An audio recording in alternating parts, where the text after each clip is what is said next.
Good morning, my name's Amber. I'm a flower farmer florist from Blooms on the Hill in Budgeree in Victoria, and it's very cold today. It's nearly winter, and this morning I'm just starting off with my chores. I'm going to release the chickens if I can get them out of here. Here they come. Can you see them? I've got 4 Isa Browns left and the rooster and the 3 Rhode Island Reds. We had the fox come a few weeks ago and took a lot of them. Today, garden wise, I've started digging up my dahlias. Horrible job, so I'm going to be doing a fair bit of that today, but I'm just going to run around and do my other little chores first, and then I've got to go pick up a car that's been serviced and do some homeschool. But they're having a nice time. I'm really enjoying this particular grain. It's got lots of nice seeds in it. They're laying better on it. Hello. I really like the Rhode Island Reds. It's so beautiful, look at them. And they've laid me some eggs. I've been getting 1 a day for a while, and I think there has been 2 eggs being laid, but I think the crows have been getting them.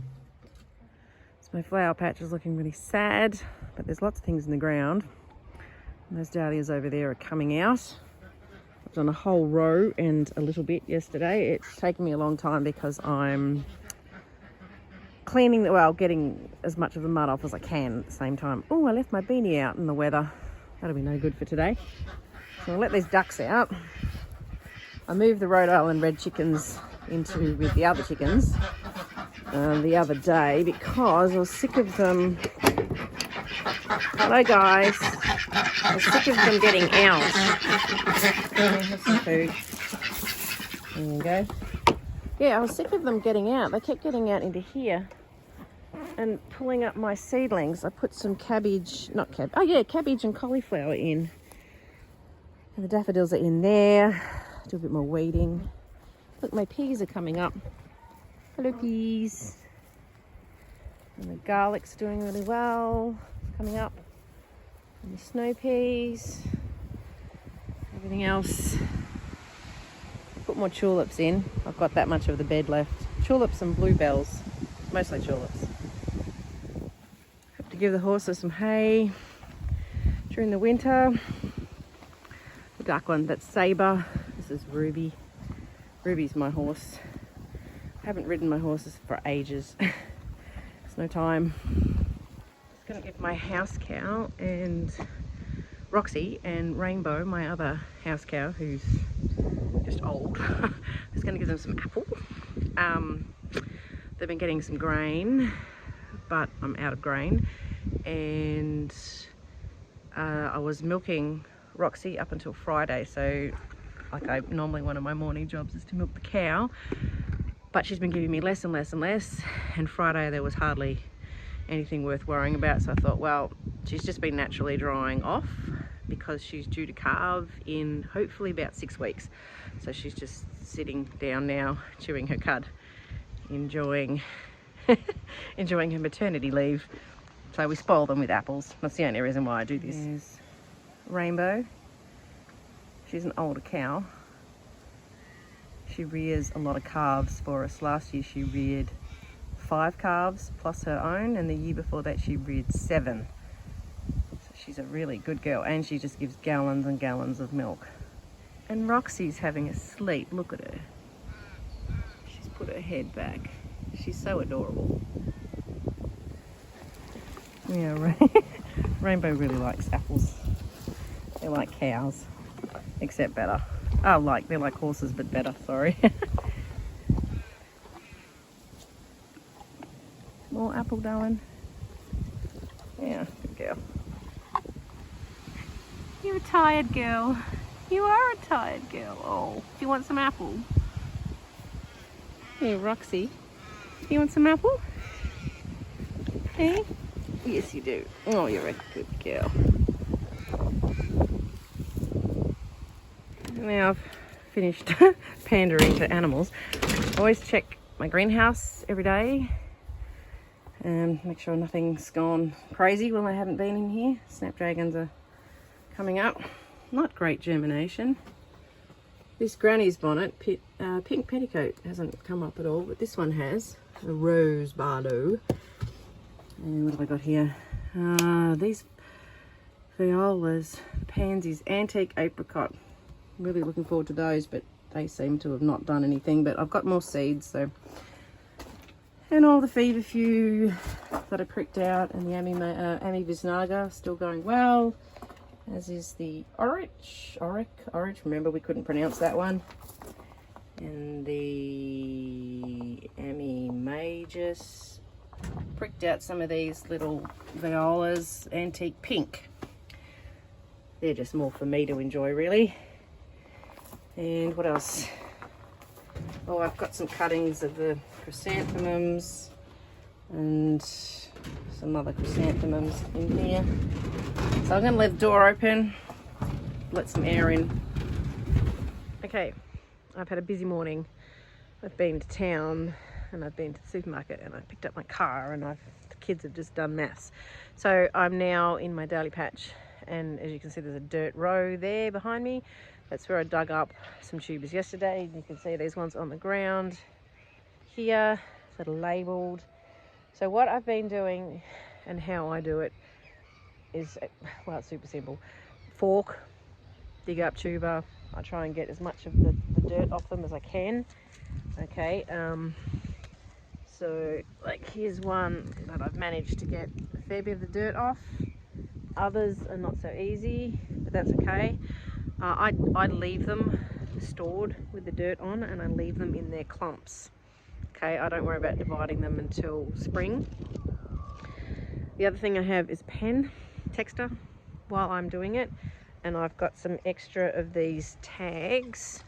So tags that sort of zip through themselves really easily. I've been using the backs and the fronts so as not to waste them.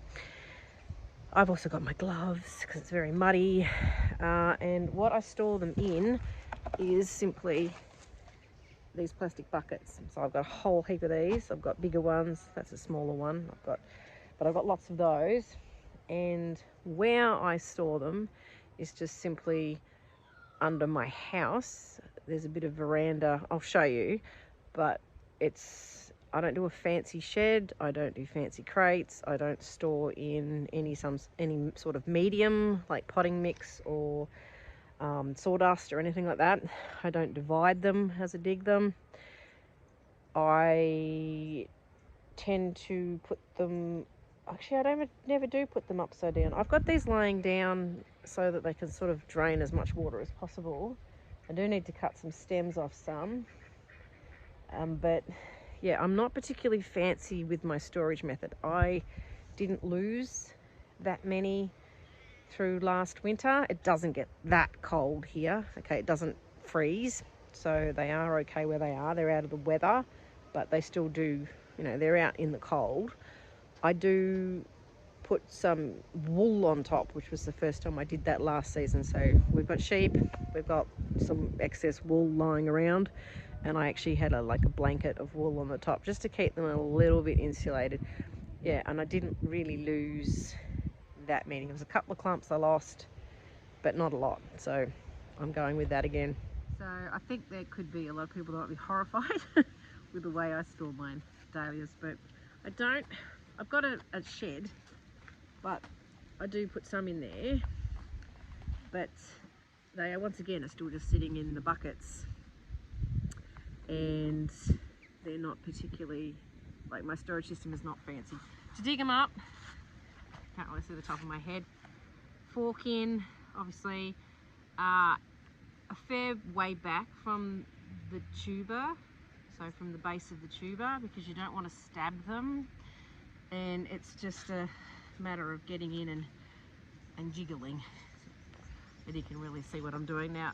I'm jiggling and this one's lifting. Can you see it? Yeah. Here we go. He's come up with a fair bit of dirt, and then I'll just remove as much dirt as I can. And sometimes it's easier than other times. a really horrible day today. It looks like it's going to rain. It's depressing. Anyway, there's lots of wormies. Let's try and put those back in the soil. Don't really want them in storage. I'd rather them in my garden. Yeah, so yeah, I'll just try and get off as much dirt as I can. And that's it really. Try not to break off any tubers. That's little ones just come off. And that's all there is to it really. But just making sure that you get back far enough from the base of the plant before you dig, because you know when you've stabbed one, you can hear a crunch and you just think, no. That's all there is to it really. Now some of these have got a fair bit of dirt left on them. Now I actually prefer to store with the dirt on, and the reason being is I find it protects them a bit more and stops them from drying out too much and just shriveling up and disappearing on you. I mean, each to their own, but I don't wash mine, okay?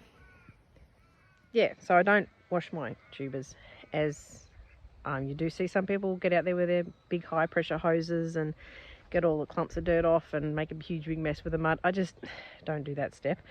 I wait until spring to divide, and then there's dirt on them, and I find that the dirt, the dirt's dried, and I can just get the end of my flower snips, which are pointy and sharp, and just carefully knock the dirt off.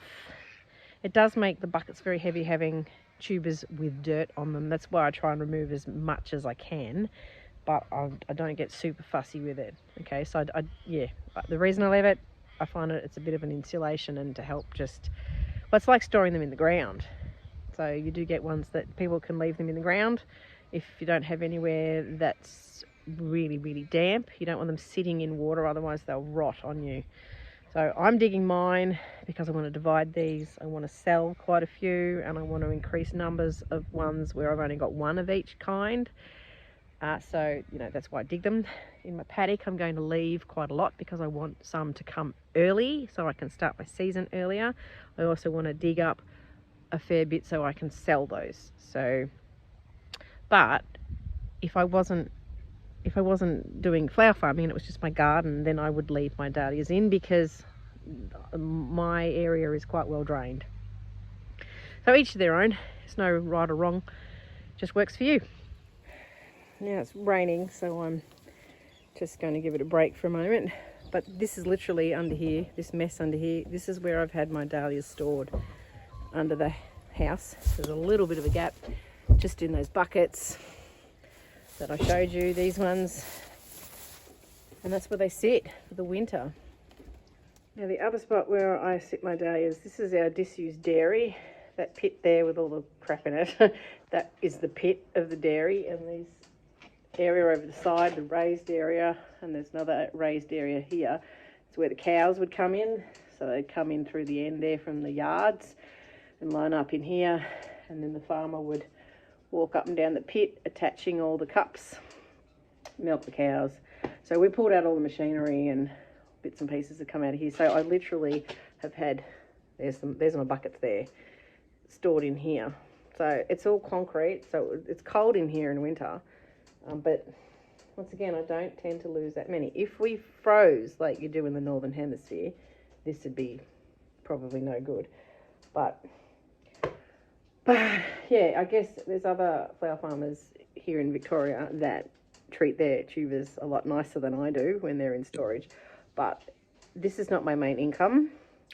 Hubby shears full time with the sheep and the cows, but what I earn is not our main income. So I'd no doubt be more stressed about them if this was the only way we're making money. So yeah, once again, it's up to what everyone does to what they do. You probably look at me in horror at the way I store my tubers, but it works for me. It's the space I've got without having to spend a huge amount of money on a shed and crates and that kind of thing. So if I lose some, it can be annoying, but it's not the end of the world for me.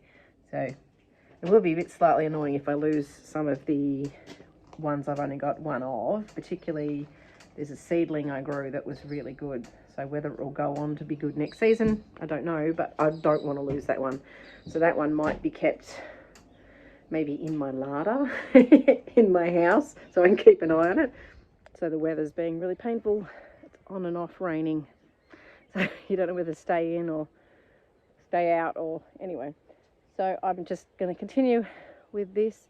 Discovered I've got some over the far side there that aren't labelled, and I thought I would remember, but you don't, you never do. So my advice on the labelling is do it as soon as they bloom.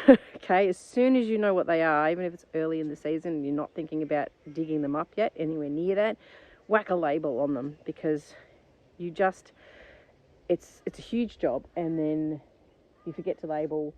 And I've got ones there that I think might be mislabeled, which is really annoying. So I do end up putting sort of mystery, but then I've kind of got to plant them out and see what they do. So that takes up more space because you don't want to waste any tubers. I certainly can't sell them because I don't know what they are. It happens every season. It's just the way it is. Anyway, I hope you've learned something or looked on in horror as you discover how I store my tubers.